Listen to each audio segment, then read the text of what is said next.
Hoy tenemos la fecha importante, ¿verdad?, que es la graduación del instituto, por lo tanto vamos a tener ahí algunos invitados, ¿verdad? Entonces, pues bueno, para los hermanos que nos acompañan hoy, nosotros aquí tenemos el estudio de Apocalipsis desde el día 25 de enero.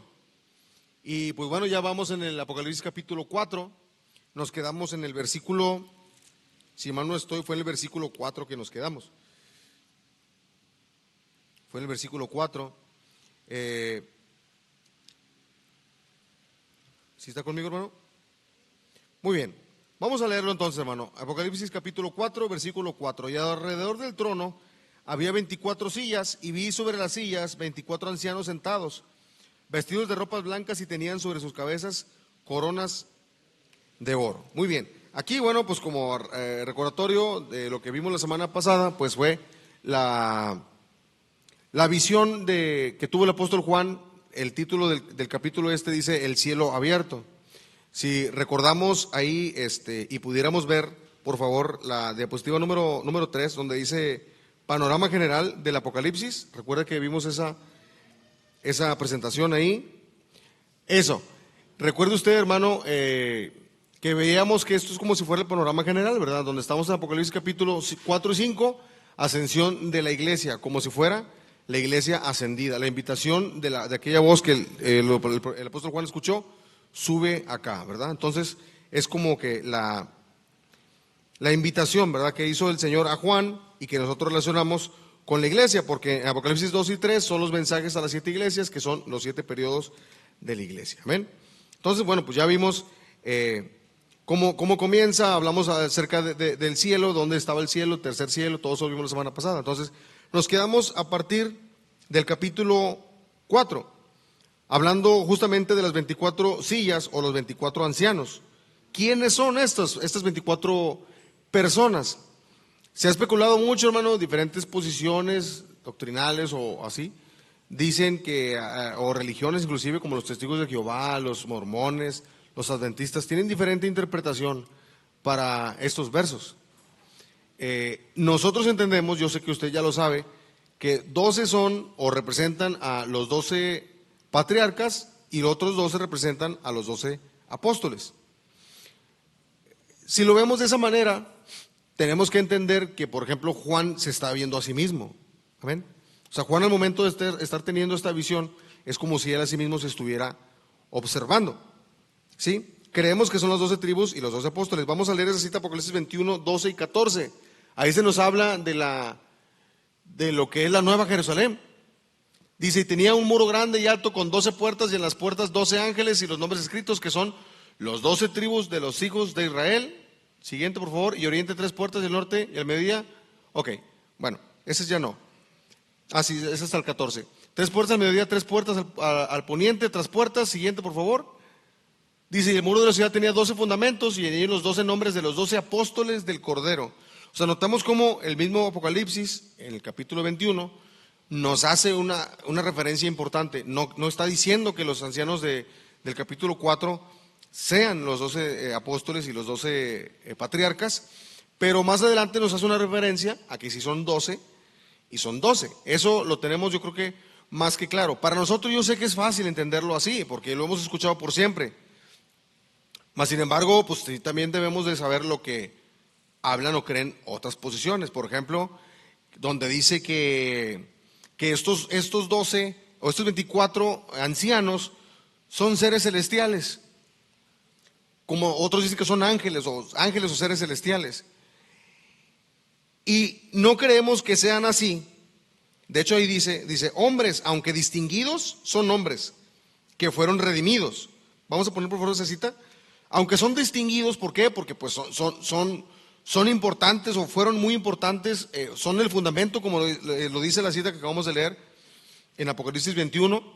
Son hombres distinguidos, fueron hombres que fueron redimidos. ¿Y quiénes son los únicos que pueden ser redimidos? Pues el ser humano, el hombre, ¿verdad? No los ángeles no pueden ser redimidos. Miren lo que dice ahí. Dice, cuando hubo tomado el libro, los 4 animales y los 24 ancianos se postraron delante del Cordero, teniendo cada uno arpas y copas de oro llenas de perfumes, que son las oraciones de los santos. Y siguiente, por favor. Dice, y cantaban un nuevo cántico diciendo, digno eres de tomar el libro y de abrir sus sellos, porque tú fuiste inmolado y nos has ¿qué?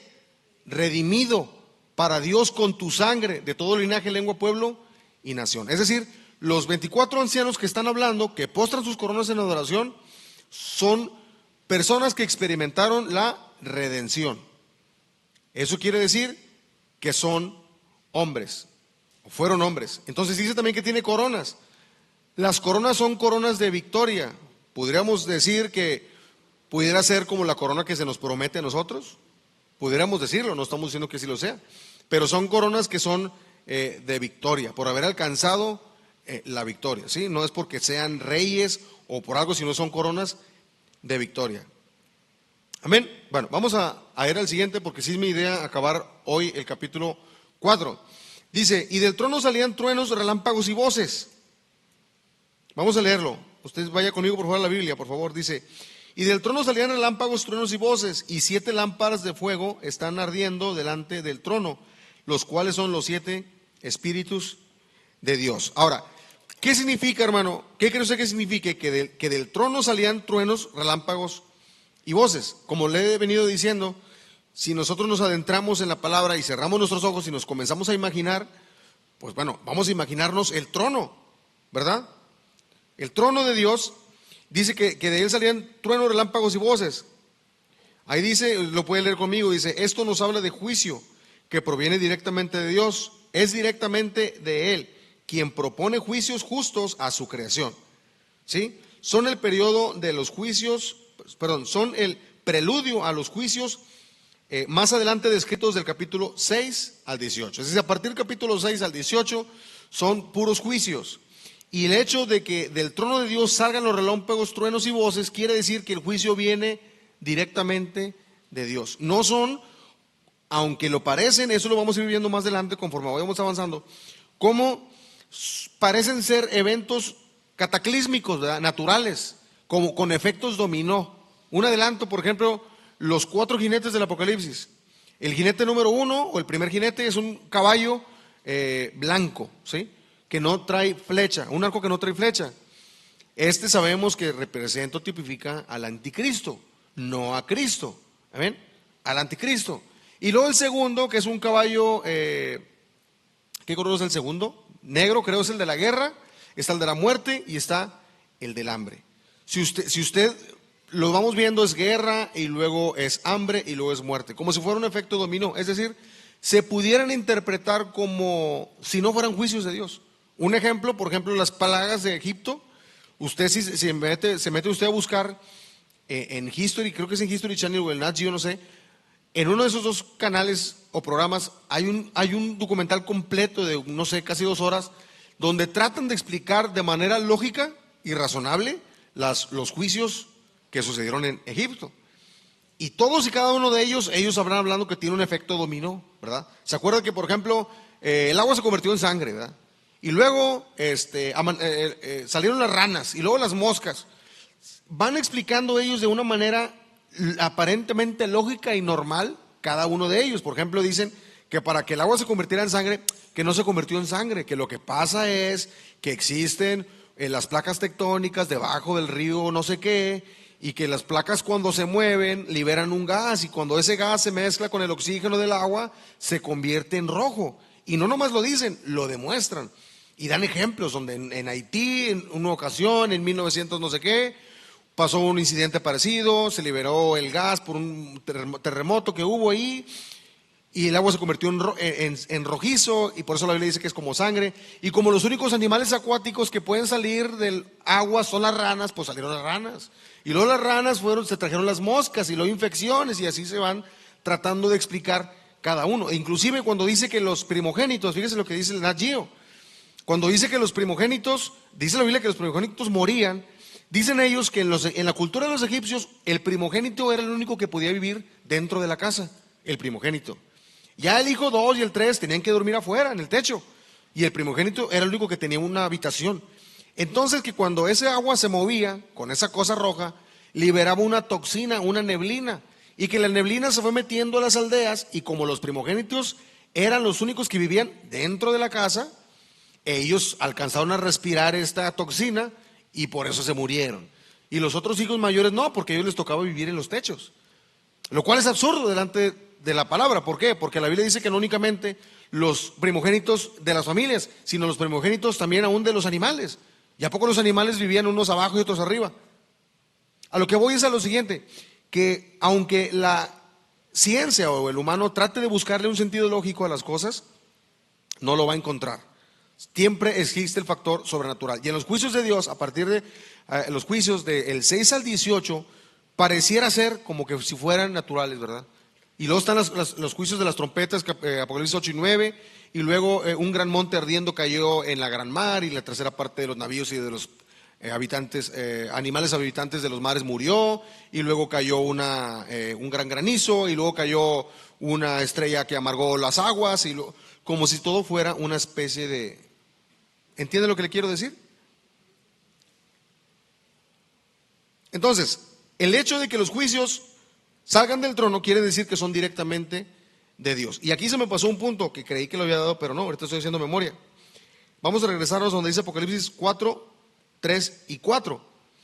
El aspecto, es muy importante también esto, mire, el aspecto del que estaba sentado en el trono, porque el apóstol Juan da su interpretación de lo que él está viendo. El aspecto del que estaba sentado en el trono, jaspe y de sardio, fíjese bien, y vamos a buscar esas citas. Es la primera y la última piedra del efod o pectoral del sacerdote. Debemos de saber, usted ya lo sabe, vamos a buscar esa cita por favor, que Dios les mandó que hicieran un uniforme para el sacerdote, un efod, un traje. Viene muy descrito, muy específicamente, pero lo que vamos a mencionar ahorita, buscamos esa cita de Éxodo 28, 17 al 20, donde dice que en el pectoral, llamado el efod, tenía piedras preciosas y cada una representaba a cada una de las tribus de Israel. Vamos a ver. Y lo llenarás de pedrería, ya estamos hablando del efod, de ese pectoral que yo les menciono. Dice 4 órdenes de piedras, una orden de una piedra sárdica, es la primera, sárdica, y notemos que en Apocalipsis dice que jaspe y de sardio, entonces tenemos la primera, dice sárdica, topacio, un cavernunclo, será el primer orden. Siguiente por favor, así nos vamos rápido, dice el segundo orden una esmeralda, un zafiro, un diamante, dice el tercer orden un rubí, un ágata, una amatista, y el 20 dice, y el cuarto orden un berilio, un onix, un jaspe. Tenemos la última, jaspe, y estarán engastadas en oro en sus encajes. ¿Qué quiere decir, hermano? Que el pectoral que Dios les mandó diseñar, o hacer, no diseñar porque el diseño lo hizo él, que lo confeccionaran, les pidió que tuviera una piedra de sardio y de jaspe. Y nosotros acá en Apocalipsis leemos las mismas piedras, pero en orden al revés. Pero lo cual quiere decir lo mismo, hermano. ¿Por qué? Porque el Señor es principio y es fin. ¿Cuántos dicen amén? Ahora, ¿qué relación tiene que sea jaspe y de sardio? Mire, si usted busca en internet, yo no busqué, pero dije, no voy a poner imágenes, ¿verdad? De ese tipo. Pero por ejemplo, el jaspe y el sardio, yo busqué las imágenes. Las dos son piedras rojizas, medias transparentosas, pero son rojizas.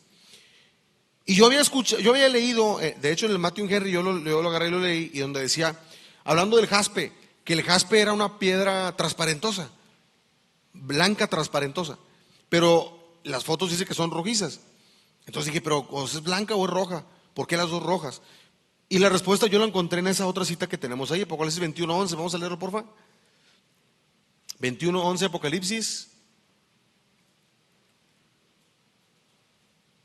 Dice, teniendo la claridad de Dios y su luz era semejante a una piedra preciosísima, como piedra de jaspe, resplandeciente como el cristal.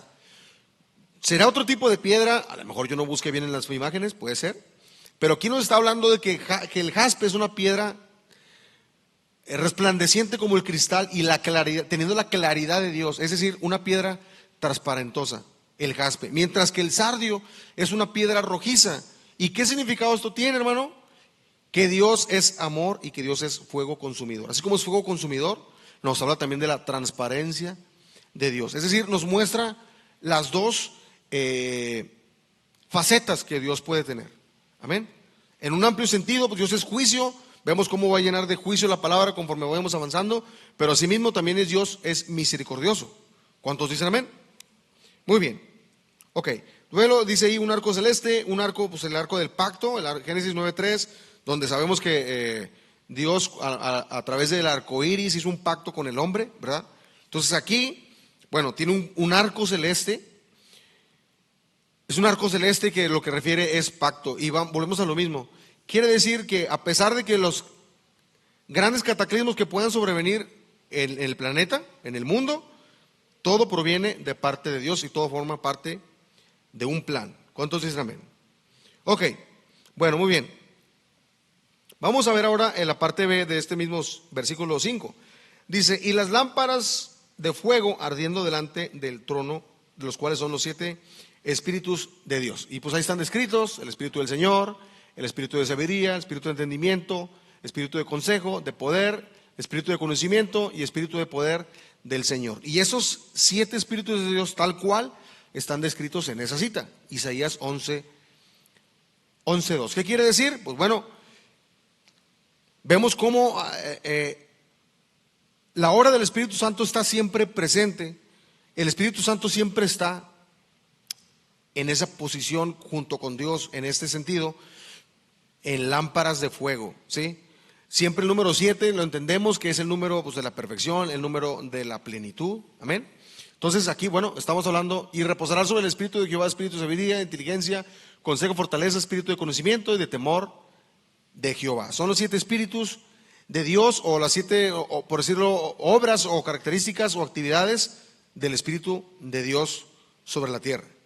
Amén. Muy bien, vamos a avanzar, hermano. Apocalipsis 4:6 dice, como un mar de vidrio. Yo le puse RV porque Reina Valera, nuestra versión, dice que es como un mar de vidrio. Si usted lo lee conmigo, dice, y del trono salían relámpagos, no, el 6, y delante había como un mar de vidrio. Nótese, dice que como un mar de vidrio, no dice que un mar de vidrio. La nueva versión internacional dice algo parecido a un mar de vidrio. Algo parecido a, y la de nosotros dice como un mar de vidrio. ¿Qué quiere decir que sea como un mar de vidrio? Muchas veces hemos creído, no, donde hay un mar de cristal, donde hay un mar de cristal. Yo me pongo a pensar, dije, no necesariamente es que haya un mar de cristal. Lo que pasa es que dice que como un mar de cristal. Ahora, lo que quiero que veamos es lo siguiente. Quiero que note usted la contrariedad, que en el trono está el que está sentado en el trono, valga la redundancia, y el aspecto terrible de jaspe y de sardio y fuego consumidor, y salen fuego, relámpagos, truenos y voces del trono, pero delante de él está un mar como de cristal. ¿Qué quiere decir esto? Para mí, lo que yo también he podido leer, hermanos, es que es un mar que está quieto. Cuando el agua usted no la mueve, el agua está quieta, ¿cómo es? Usted se puede ver el reflejo en ella, ¿no? Como si fuera un espejo. Entonces, lo cual quiere decir, hermano, que aunque esté el juicio de Dios, truenos, relámpagos y tantas cosas que llaman mucho la atención, delante hay un mar que está calmado, está tranquilo. Y volvemos a lo mismo, son juicios que vienen directamente de Dios. No es como que el agua esté embravecida, que el agua haya grandes olas. No, el mar está quieto. ¿Amén? Es lo que significa. Y al referirse como un mar de vidrio nos habla de calma o quietud, o mejor dicho, todo bajo el control de Dios. Y ahora, aquí vamos a entrar al tema al que quería entrar yo hoy, hermano. Y alrededor del trono, fíjese lo que dice la presentación: 4 animales, entre paréntesis, seres vivientes, llenos de ojos de delante y detrás. La versión que nosotros tenemos, lo vimos la semana pasada, dice que son animales. No es la forma más correcta de hablar de estos seres. Otras versiones, ya lo mencioné yo aquí, dice que son seres vivientes, no animales, no bestias. Otra versión está peor, no recuerdo cuáles dice, los llama bestias. ¿Por qué hablamos de que se les habla como bestias, verdad? O así. Porque se utilizó una palabra, hermano, en el griego, que es la palabra zoa, con Z, lo cual procede de la palabra zoantropía, o zoológico, usted lo quiere relacionar. Algo relacionado con animales, con bestias, con animales. Mande. Exacto. La enfermedad que le sobrevino al rey Nabucodonosor es o fue la zoantropía. Usted conoce esa historia, que él pues, se hizo como una bestia, ¿verdad? Perdió el sentido y fue zoantropía, se bestializó de alguna forma, ¿verdad? Entonces esa palabra está relacionada con estos seres celestiales, pero más bien dicho, yo los quisiera poner seres celestiales, porque eso es lo que son seres celestiales, aunque su aspecto es grotesco, ¿verdad? Es muy grotesco, son seres celestiales. Entonces es lo que vamos a tratar de ver el día de hoy en la siguiente, por favor. Seres celestiales, mire, estos seres celestiales tienen ciertos rasgos físicos impactantes y tienen mucha similitud con los otros seres celestiales descritos en Ezequiel 1 y en Ezequiel 1 y 10 e Isaías 6. Aunque se parecen, no son iguales. Veamos. Ahí está esta tabla, está muy pequeña la letra, pero bueno, quiero que vayamos a la Biblia primero, en Ezequiel 1. Ezequiel 1, donde habla de esta visión que tuvo aquí el profeta. Mire, y fue aquí a los 30 años en el mes cuarto y al 5 mes estando yo en medio de los transportados junto al río de Chebar, los cielos se abrieron y visiones de Dios. Y vi visiones de Dios. Dice, a los 5 del mes, que fue en el 5.º año de la transmigración del rey Joaquín. Vamos bien rápido, por favor. Fue palabra de Jehová a Ezequiel, sacerdote, hijo de Buzi, en la tierra de los caldeos, junto al río Chebar o Chebar, fue ahí sobre la mano de Jehová. Dice, y miré, y aquí un viento tempestuoso venía del Aquilón. ¿De dónde? Del Aquilón. Eso lo vimos la semana pasada. El Aquilón es el norte. Un viento tempestuoso. Quiero que vamos a leerlo rápido, pero quiero que conmigo usted junto pues, se vaya imaginando lo que estamos leyendo. Dice, una gran nube con un fuego envolvente y en derredor suyo un resplandor. Y en medio del fuego una cosa que parecía como de ámbar. Dice, y en medio de ella figura de 4 animales. Aquí también viene la palabra animales. 4 animales. Este era su parecer. Había en ellos semejanza de hombre, ¿sí? Y cada uno tenía, ¿cuántos rostros? 4. Cada uno, para ver las diferencias, es lo que quiero que veamos. Cada uno tenía 4 rostros y 4 alas. Siguiente, por favor. Dice, y los pies de ellos eran derechos, y la planta de sus pies como pata de pie de becerro, planta de pie de becerro, y centellaban a manera de bronce muy bruñido. Fíjese, no tenían rodillas, pies derechos sin rodillas, patas como patas de becerro, y 4 alas en derredor. Dice que en derredor, quiero que lo entendamos así. Es como si usted me ve a mí, yo tuviera 2 alas aquí en mis hombros por la parte de adelante, y 2 alas en la parte de adelante de mis hombros y 2 alas en la parte de atrás. Digo, estoy apoyando en las ciertas imágenes que puede haber como referencia, ¿no? Los rodeaban 4 alas y centellaban, dice, y a manera de bronce muy bruñido. Bruñido es pulir o pulido. Imagínense el bronce pulido. Imagínenselos, ustedes estos seres, ¿verdad? Con 4 rostros, 4 alas, sin rodillas, patas de becerro y su aspecto como el bronce cuando usted lo pule. Siguiente. Dice, y debajo de sus alas 4 lados tenían manos de hombre y sus rostros y sus alas por los 4 lados. Dice, y con las alas se juntaban el uno con el otro, no se volvían cuando andaban, cada uno caminaba en derecho de su rostro. Siguiente, por favor. Y la figura de sus rostros era el rostro de hombre, el rostro de león, a la parte derecha, en los 4, y a la izquierda rostro de buey, en los 4 así mismo había, en los 4 rostro de águila. ¿Sí? Siguiente, tales eran sus rostros y tenían sus alas extendidas por encima, cada uno 2, las cuales se juntaban y las otras 2 cubrían sus cuerpos. Siguiente, y cada uno caminaba en derecho de su rostro hacia donde el espíritu era que anduviesen. Andaban, cuando andaban no se volvían. Quiere decir que no se daban la vuelta. Yo quiero que usted se imagine conmigo, ¿verdad? Ellos van para allá y caminan derecho, con la cara de usted quiera de hombre para allá.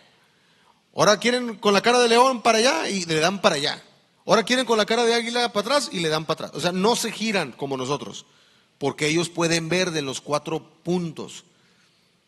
Le estoy tratando de explicar cómo son estos seres, porque no son iguales a los de Apocalipsis 4. Siguiente. Dice, cuanto a la semejanza de los animales parecía era como de carbones de fuego encendidos, como parecer que de hechones encendidos discurrían entre ellos los animales y el fuego resplandecía. Y el fuego salía, relámpagos, y del fuego salían relámpagos. Imagínate todo lo que vio el profeta Ezequiel, ya me lo imagino, estarlo viendo eso. El 14 dice, y los animales corrían y tornaban a semejanza de relámpagos. Fíjense, corrían y se tornaban a semejanza de relámpagos. Y dice que centellaban. Quiere decir que cuando se movían, eran como relámpagos moviéndose. Era una cosa espectacular. Ya no vamos a ver lo que sigue, porque estamos mucho más adelante, donde dice que después vio un trono, y dice que el trono que vio en Ezequiel 1 era como un zafiro. ¿Alguien sabe de qué color es el zafiro? Azul. O sea, un trono azul, como de zafiro, un trono azul. En Daniel 7:9 dice que su trono una llama. Y luego en Apocalipsis 4 dice que un trono, y luego dice que un trono blanco. Quiere decir, yo creo, ¿verdad? Esa es opinión mía, pues el Señor tiene varios tronos, ¿verdad?, para diferentes cosas. Porque aquí dice que el que estaba sentado en el trono, dice que de la mitad de su cuerpo para arriba era brillaba como fuego encendido, y de la mitad de su cuerpo para abajo era fuego. O sea, la característica física es muy impresionante. Después, hermano, bueno, las otras citas no las vamos a leer. En Ezequiel 10 los vuelve a ver, los llama querubines. Usted, esa tabla que yo les hice ahí, a ver si usted la puede alcanzar a ver ahí conmigo. Mire, dice Ezequiel 1:10, querubines. Y luego dice al lado derecho, rasgos físicos principales. Y al otro lado dice funciones o acciones. ¿Sí me puede seguir ahí usted conmigo? Dice los rasgos físicos, dice 4 caras en cada ser: hombre, león, buey y águila. 4 alas, piernas rectas, pies como de becerro, manos humanas bajo las alas, llenos de ojos, ruedas vivientes asociadas. Hay una palabra ahí, y las citas de Ezequiel 1 y 10. Ahora, ¿cuál es la función? Dice que sustentan y acompañan la manifestación móvil de la gloria de Dios, trono o un carruaje o carro. Ejecutan juicios y sirven como guardia, vehículo de la presencia divina relacionada con la salida de la gloria de Jerusalén. Querubín, hermano, también es como protector, ¿sí? En la cita, creo que es Ezequiel 28, donde nos habla de Lucifer, dice querubín protector, o otra versión dice querubín cubridor. Protege, cuida, es una de las funciones de los querubines. ¿Cuál era la función de estos, o lo que estamos viendo? Cubrir, ¿sí? Proteger la gloria de Dios. Por eso, en la hechura, hermano, del arca de la alianza en el tabernáculo, ¿sí? El arca de la alianza, ¿qué dice que tenía la tapa? Tenía 2 querubines que las puntas de sus alas topaban la una con la otra, de oro. 2 querubines. Debemos de saber que el arca aproximadamente medía 1:20, sé, más o menos de este tamaño. Una tapa de oro y las demás características que usted conoce. Y en la parte de la tapa, los 2 querubines que tocaban las puntas de sus alas, a manera de cubrir. ¿Por qué? Porque ahí descendía, ¿qué? La presencia de Dios. Entonces, es una de las funciones de los querubines. Entonces, Lucifer o Luzbel era un querubín, pero protector, ¿verdad? ¿De qué cubría él si él era el malo y todavía no se hacía malo? Es uno de los misterios que tiene también la Biblia ahí. Bien, siguiente cita, en Isaías 6 nos habla ya no de querubines, sino de serafines. ¿Qué es lo que dicen las características físicas de estos seres? 6 alas, cada uno con 2 cubren su rostro, con 2 cubren sus pies y con 2 volaban. No se describen múltiples caras ni ojos, simplemente que son serafines, que significa seres ardientes. Son seres que están de alguna manera ardiendo en fuego con 6 alas. Amén. ¿Cuál es el propósito de ellos? Proclamar la santidad de Dios. Santo, santo, santo. Purifican al profeta, tocan sus labios con carbón y sirven en el templo celestial como adoradores y agentes de purificación. Los serafines. Ahora, vamos a ver ahora sí los de Apocalipsis 4, los 4 seres vivientes. Dice 4 criaturas distintas. O sea, son 4 y cada una es diferente la una de la otra. En Ezequiel 1 y 10 son 4 seres vivientes iguales los 4. Y en Apocalipsis es uno diferente, cada uno es diferente. Dice, una con rostro de león, otra con un rostro de buey, otro con rostro de hombre, otro con rostro de águila. Cada uno tiene 6 alas. Los querubines de Ezequiel tenían 4, estos tienen 6. Dice, están llenos de ojos alrededor y por dentro. ¿Sí? ¿Y cuál es la función de ellos? Dice, adoran continuamente delante del trono, proclaman la santidad y alaban a Dios. Sirven como representantes simbólicos de la creación y anuncian juicios, actos litúrgicos en la escena escatológica. Hay otra aplicación que es la más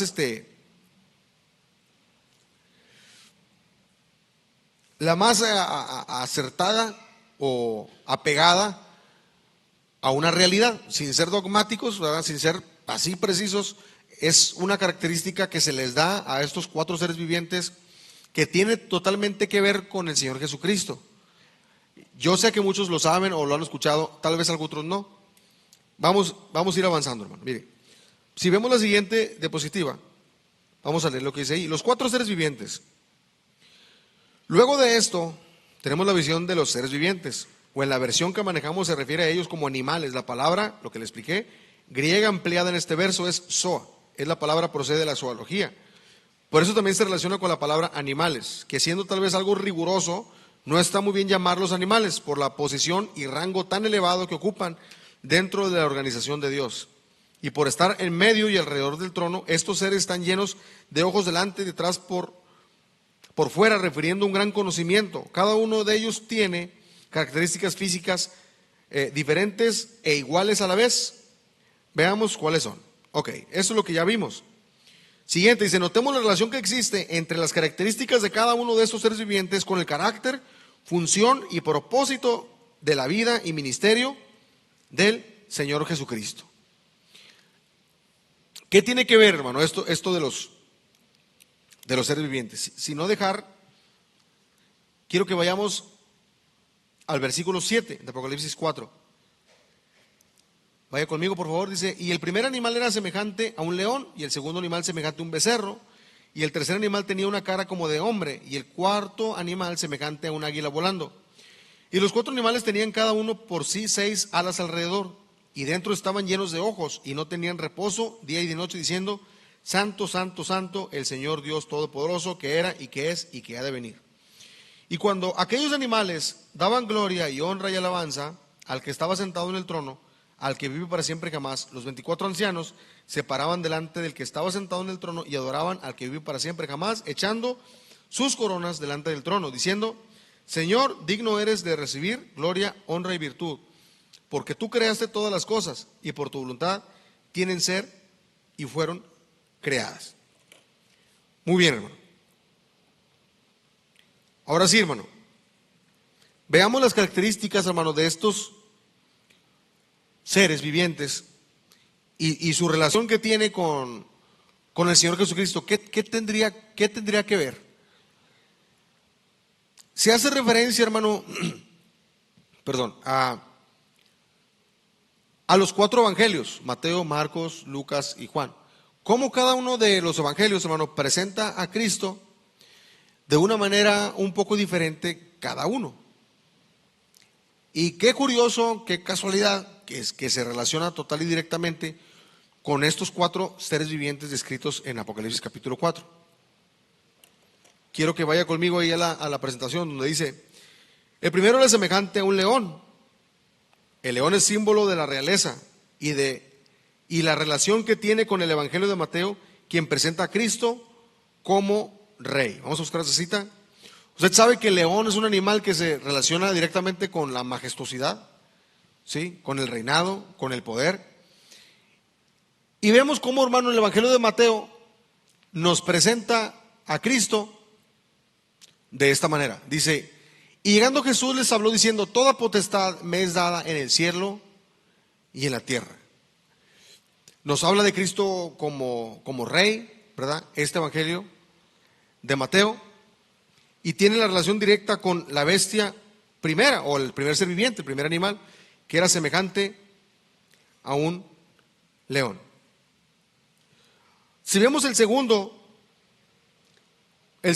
punto, dice semejante a un becerro. Un becerro o un buey es un animal utilizado para el trabajo, el servicio. Y Marcos se refiere a Cristo como aquel que vino a servir o hacer la voluntad de su Padre. Vemos por favor esa cita. Porque el Hijo del Hombre tampoco vino para ser servido, mas para servir y dar su vida en rescate por muchos.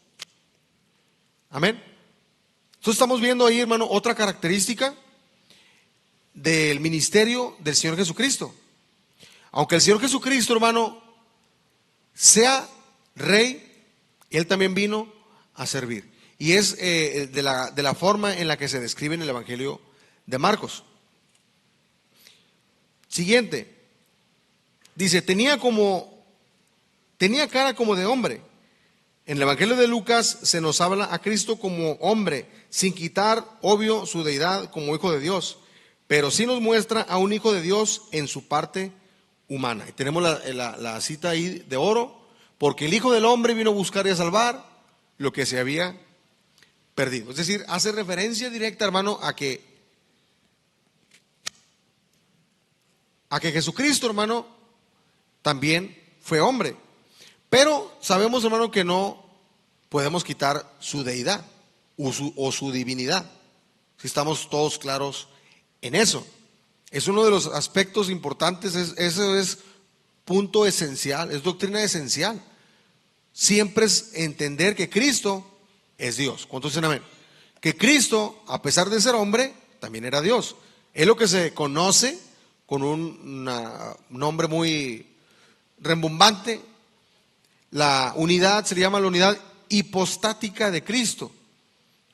¿Qué quiere decir unidad hipostática? Pues que era perfectamente hombre, así como era perfectamente Dios. Es decir, era necesario que Él se hiciese como nosotros, aunque fue como nosotros, nació de mujer, sufrió, inclusive en más citas de ese evangelio, dice cómo Él lloró, Él padeció las diferentes necesidades que nosotros como hombres, como seres humanos, hombres y mujeres, vivimos alrededor de nuestra vida. Entonces Cristo no estuvo alejado de eso.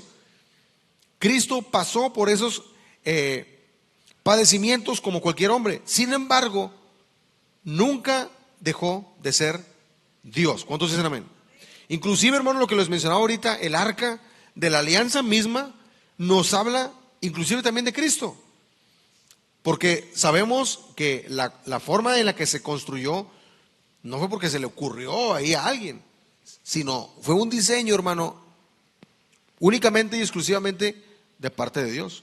Porque dice que les pidió que fuera hecho de madera de ¿qué? ¿De qué me dice? Madera de acacia. Y yo hace años, muchos años, cuando estudiaba esto, y una vez creo que di una enseñanza de eso también, voy a buscar a ver cuál es la madera de acacia, ¿verdad? ¿Cuál es la madera de acacia? ¿Y a qué fue a lo que yo llegué, hermano? No sé quién haya visto la película de Rey León. ¿Quién no la ha visto? Tú no, dice. Todos la hemos visto, todos. La que quiera, la 1, la 2, la 3, live action, la que sea. ¿A qué nos referimos con esto? Mire, por eso le digo que a mí me gusta ver las películas, porque hasta en eso uno aprende, ¿verdad? ¿A qué me refiero? Usted ha visto que en la película Rey León sale la sabana, ¿no? Donde anda Simba y Mufasa y todos. Y está ¿cómo están los árboles? Están curvos, ¿no se ha visto que están curvos? Y tiene como una sombra, una copa como medio así arqueada, y el árbol está medio curvo. ¿Sabe que esa es la madera muy parecida a la madera de acacia? ¿Qué tiene que ver esto?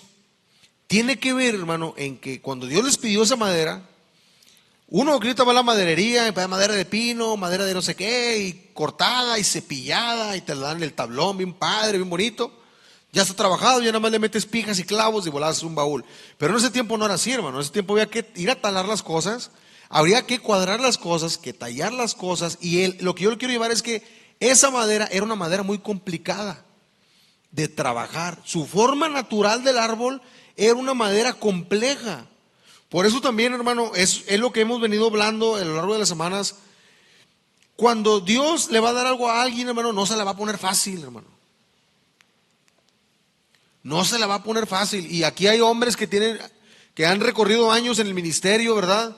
Y aquí tenemos ya algunos hermanos y algunos familiares de los hermanos que se van a graduar hoy del IBG, que pues se van a graduar. Es únicamente es el primer paso. Yo sé que eso es una celebración, una conmemoración por su esfuerzo de todo un año, 8 meses o no sé cuánto duró. Qué bueno que perseveró y lo logró terminar. Pero no es el final. Al contrario, es el principio. Y contrario a lo que tal vez en muchas partes pueden decirle que no, que yo tengo un Dios bien buena onda y que Dios te va a dar dinero y casas y regalos y te va a colmar de bendiciones. Yo no digo que no, gloria a Dios, que bueno, sí va a ser así, te va a llenar de bendiciones. Pero la bendición más grande que usted va a tener en su ministerio es que Dios va a estar con usted. Esa es la bendición más grande. Porque los problemas y las aflicciones y las adversidades, le aseguro que van a estar a peso. Si usted se quiere calar, si usted se quiere meter, si usted quiere agarrar, como lo dije la semana pasada, agarrar las manceras, ¿no? Agarrarle con las dos manos, hermano, como dice el canto, no puedes voltear para atrás. Y las aflicciones van a estar. ¿A qué es a lo que yo me refiero? Que las aflicciones van a venir, hermano.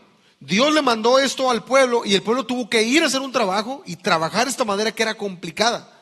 Era difícil, era laborioso.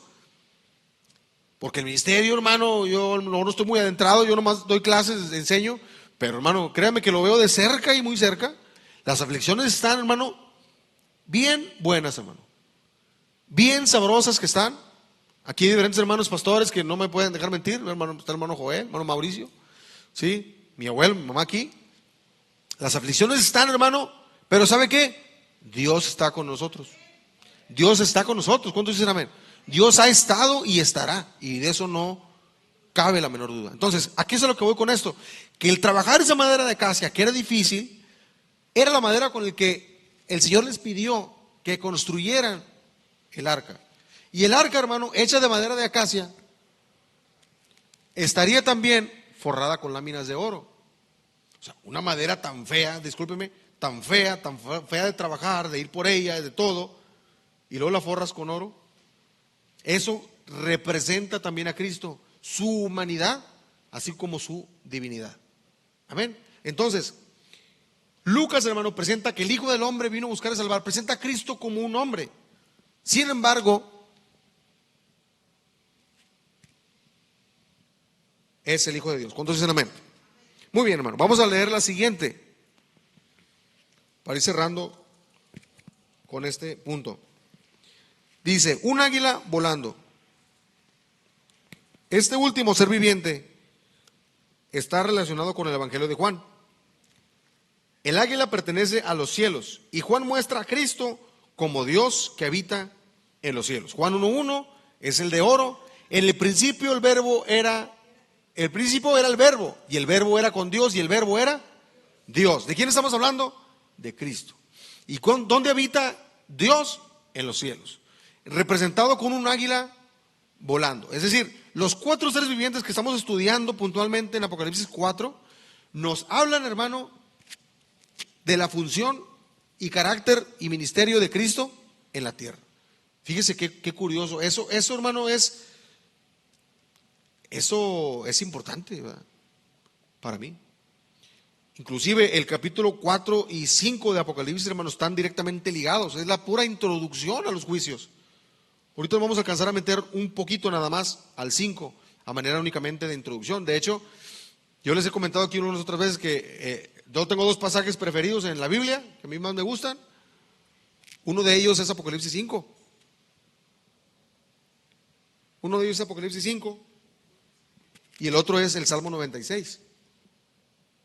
Esos 2 me gustan mucho en particular, pero los vamos a estudiar si Dios quiere la siguiente semana. Ahora, ¿qué más dice aquí, hermano? Dice Juan 1:1, el verbo era con Dios, es decir, Cristo es Rey y habita en los cielos. ¿Cuál es la función, hermano, o que lo que estamos viendo aquí en Apocalipsis 4? Dice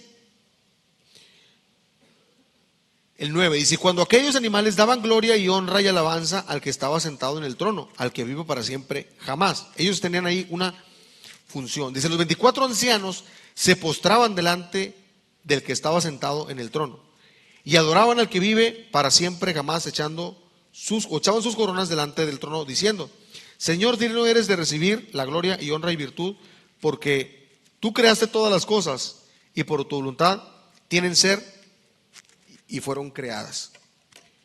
No estamos aún describiendo ningún tipo de juicio, no estamos diciendo aún nada relacionado a la escatología de forma directa, pero estamos viendo, hermano, cómo cuando el Señor se perfila a dar estos juicios, Él está recibiendo una adoración continua. Por eso yo les he mencionado que entre más pronto entendamos la magnitud del Dios que tenemos, nos podemos evitar muchos problemas. ¿Por qué? Porque entender, hermano, que Dios es un ser tan supremo. Ya le vimos a que Ezequiel 1 dice que está sentado en su trono como un zafiro. En Daniel 7 dice que su trono es una llama, ¿sí? En Apocalipsis 4 que está sentado en el trono y delante de él salen truenos, relámpagos, voces. Bueno, ese Dios, hermano, tan impresionante, impactante, es el nuestro. ¿Cuántos dicen amén? Y aunque tenga todo ese poder, no creo que exista una palabra para poder describirlo. Dice que de tal manera nos amó. Fíjese, o sea, por eso yo lo he mencionado aquí, para los hermanos que vienen ahorita por primera vez, sobre todo en este horario. Cuando logremos comprender la majestuosidad de nuestro Señor, hermano, no nos queda de otra más que únicamente postrarnos a sus pies. Lo hizo Daniel, dice que él se debilitó y que el ángel lo tocó para fortalecerlo. Lo hizo Juan, hermano, cuando dice que él cayó como muerto delante de este ser celestial. Y yo les mencionaba, hermano, que cómo va a ser, y también es aplicable a mis hermanos que se van a ir a graduar, que comienzan su ministerio, ojalá quiera Dios sea así, y les comparto un testimonio entre paréntesis. Yo soy fruto de un instituto del 2011 y 2012. Y a partir también de que yo estuve en ese instituto, yo pude sentir, yo le digo lo que yo sentí. No, nadie me dijo ni nada, yo lo sentí. Que Dios tenía esto para mí, que Dios me llamaba a mí a que yo enseñara su palabra. Fue a raíz de que yo me discipulé, como ustedes lo hicieron, separar su tiempo, separar sus días, en meterse, separar tantas cosas, obligaciones que haceres, en estar ahí, hermano. Y yo siempre le dije a los hermanos, porque esta es la tercera vez que yo también doy clase, les he dicho, cuando uno se compromete y se disipula a estudiar la palabra sistemáticamente, aunque Dios es soberano y Él sabe lo que hace, Dios de alguna manera está comprometido, no obligado, que no es lo mismo. Está comprometido, hermano, a que usted, hermano, se le quede la palabra en su mente y en su corazón. ¿Por qué, hermano? Cuando los apóstoles, hermano, fíjese, fueron llenos del Espíritu Santo, y dice que les pasaron tres cosas con ellos. Dice que los vigorizó, les dio poder e iluminó sus mentes. ¿Qué quiere decir, hermano? Que los apóstoles, hermano, luego de que el Espíritu de Dios los visitó, empezaron a entender cosas que antes no entendían. Es decir, en pocas palabras, lenguaje coloquial, los hizo más cuerdas, ¿sí? Los hizo más listos. Entonces, usted estudia la palabra, usted se mete al instituto, eso es promoción para los que se quieran en el futuro meter. Si usted se quiere meter, usted quiere estudiar, déjeme decir una cosa, Dios va a hacer que su capacidad en su cerebro cambie y lo que usted estudia se le quede en su mente y en su corazón. No solamente en el corazón, con un sentimiento, no nada más espiritual, que está bien, desde luego. También dice que en la mente, porque dice la Biblia, dice que si confesares con tu boca, ¿sí? Dice, y de todo tu corazón y toda tu ¿qué? Tu mente. La mente tiene que estar ocupada, la mente tiene que tener almacenamiento positivo, tiene que tener la palabra. Entonces, cuando usted estudia y usted le mete a su CPU la palabra, Dios, hermano, por eso le digo, está comprometido, mas no obligado, a hacerlo usted más inteligente. Y eso yo lo pude, y eso es una experiencia que yo le puedo decir de mi persona. Yo me puse a estudiar y me empezó a gustar, y una cosa y otra, hermano, y otra, y no únicamente, y lo digo, no, lo voy a decir aunque le caiga gordo, no le hace. Después leía otras cosas, hermano, y se quedaba la información. Yo, como me empezó a buscar la escatología, empecé a buscar información de la Segunda Guerra Mundial, de los imperios, de cosas de historia universal, historia mundial, historia de Alejandro Magno, libros, etcétera, hermano, hasta las matemáticas, hermano, en la facultad de matemáticas, álgebra, cálculo diferencial integral. Todo esto, hermano, empezó a fluir con más normalidad. Porque yo estoy convencido, como dice la palabra, que el Espíritu de Dios hizo que los apóstoles iluminaran sus mentes principalmente, en las cosas espirituales, pero también, hermano, en las cosas que tienen que ver con las letras. Amén. Entonces, hermano, es como invitación y celebración a su vez a los que lo acaban de hacer. Qué bueno que se lo graduaron, que se van a graduar, y qué bueno los que quieren hacerlo de nuevo o nuevamente en otro instituto futuro. Amén. ¿A qué me fui con todo esto, hermano? Bueno, me queda un minuto ya nada más para cerrar este capítulo 4. Bueno, ya vimos la adoración que le hacen al que está sentado en el trono. Amén. A manera de introducción, capítulo 5, veremos cómo, hermano, está el libro sellado con 7 sellos. Y está, dice el que en la mano derecha del que estaba sentado en el trono. La palabra en griego que se utiliza ahí es una preposición, que es epi. ¿Qué quiere decir epi? Quiere decir sobre. No quiere decir que lo tiene agarrado. Si yo tengo estos lentes agarrados así y usted viene y me los toma de mi mano, ¿qué puede interpretar esto? Que usted me lo está arrebatando de la mano. ¿Sí? Notemos que cuando habla del rapto, hermano, en Primera de los Tesalonicenses, hermano, utiliza otra palabra en griego que es la palabra arpazo, que quiere decir tomado por la fuerza.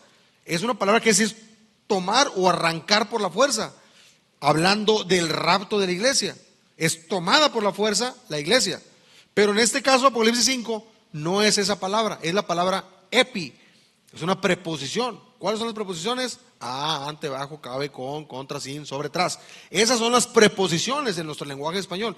Esa preposición epi quiere decir que estaba sobre. Y si yo tengo estos lentes en esta mano así, y alguien me los quita, me lo está arrebatando, ¿no? De la mano. Pero si yo lo tengo así, ¿qué quiere decir? Que está para que alguien lo pueda tomar. Esa es una pequeña diferencia en la gramática, hermano, en el lenguaje original de la escritura, que nos da a entender mucho. Porque al tener el libro en esta posición era que estaba disponible para uno, al que fuera digno, de tomar el libro y desatar su sello. Porque ¿qué fue lo que dijo el ángel? No había ninguno digno, ni en el cielo, ni en la tierra, ni debajo de la tierra. Y yo, Juan, lloraba mucho. Y lo que dice, he ahí un ángel que me dice, he ahí ya no llores, he ahí el león de la tribu de Judá que ha vencido. Y si yo cuando volteé, dice Juan, no vio un león, sino vio un cordero como inmolado. Quiere decir, un cordero inmolado significa sacrificado no por sí o no por culpa suya. Vio un cordero como sacrificado no por él. ¿Cómo es un cordero como sacrificado? Yo me imagino que cuando Juan volteó, lo que vio fue el cordero tal vez degollado. ¿Cuántos han visto cómo le dan muerte a un cabrito o algo para hacerle barbacoa o hacerlo lo que sea? Yo una vez vi como mi abuelo Pirino en el rancho le peinó aquí los cabellos a una chiva, con una navaja se los peinó, y luego, hermano, ¿verdad? Yo tenía como 8 años, yo me impacté mucho. Era porque nos lo íbamos a echar, ¿verdad? Pero en el caso de este cordero es porque se sacrificó, y dice la descripción del concepto, no por culpa suya. ¿Por culpa de quién o para quién? Por nosotros. ¿Cuántos dicen amén? Entonces esa es parte de la visión de Apocalipsis capítulo 5, y así vamos a cerrar en esta hora esta clase de hoy. Amén.